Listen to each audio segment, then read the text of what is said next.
நாம நம்முடைய அனுமானங்களை வச்சே மத்தவங்க இப்படித்தான் இருப்பாங்கன்னு யூகிக்கிறோம். இது தவறான முறை. அடுத்தவங்கள பற்றி, அவங்க மனநிலைய பற்றி, அவங்க சூழ்நிலைகளை பற்றி நமக்கு என்னங்க தெரியும்? நம்ம போன் காலை யாராவது எடுக்காட்டி அவங்க நம்மள தவிர்க்கறாங்கன்னு அனுமானிக்கிறோம். தேவைப்பட்ட நேரத்துல நமக்கு பணம் தராட்டி அவங்க ரொம்ப மோசம், கஞ்சம்னு சொல்றோம். திருமணத்துக்கு அழைக்கலையா அவங்க மேல கோபப்படுறோம்.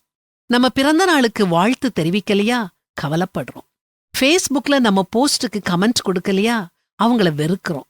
மற்றவங்களும் வாழ்க்கையில பல கஷ்டங்களை அனுபவிச்சுக்கிட்டு பல சவால்களை சந்திச்சுக்கிட்டு இருக்கிறாங்கங்கிறத நம்ம நினைக்கிறதே இல்ல. ஒவ்வொருத்தருக்கும் ஒவ்வொரு பிரச்சனை. பணம் கொடுத்து உதவுறேன்னு சொன்னவங்களுக்கு திடீர்னு பண நெருக்கடி வந்திருக்கலாம். நம்ம போன் காலை எடுக்காதவங்க ஒரு மீட்டிங்ல இருந்திருக்கலாம், அல்லது வேற ஏதாவது வேலையில பிஸியா இருந்திருக்கலாம். இப்படி ஒவ்வொன்னுக்கும் ஒரு காரணம் இருக்கும். இது புரியாம அவங்க மேல கோபப்பட்டோம்னா அது நம்ம அறிவீனத்தையும் சிறுவிள்ளத்தனத்தையும் தான் காட்டுது. பொதுவா யாருமே நம்மள வேணும்னு காயப்படுத்த மாட்டாங்க.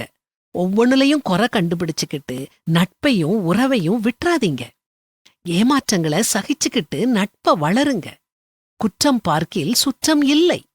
சகோதர சிநேகத்திலே ஒருவர் மேல் ஒருவர் பட்சமாயிருங்கள். கனம் பண்ணுகிறதிலே ஒருவருக்கொருவர் முந்திக் கொள்ளுங்கள் அப்படின்னு பரிசுத்த வேதாகமத்திலையும் வாசிக்கிறோம். அடுத்தவங்க நிலைமை அறிஞ்சு அவங்க எல்லாமைகளையும் புரிஞ்சுக்கிட்டு ஒரு முதிர்ச்சியான மனப்பக்குவத்தோட வாழுவோம்.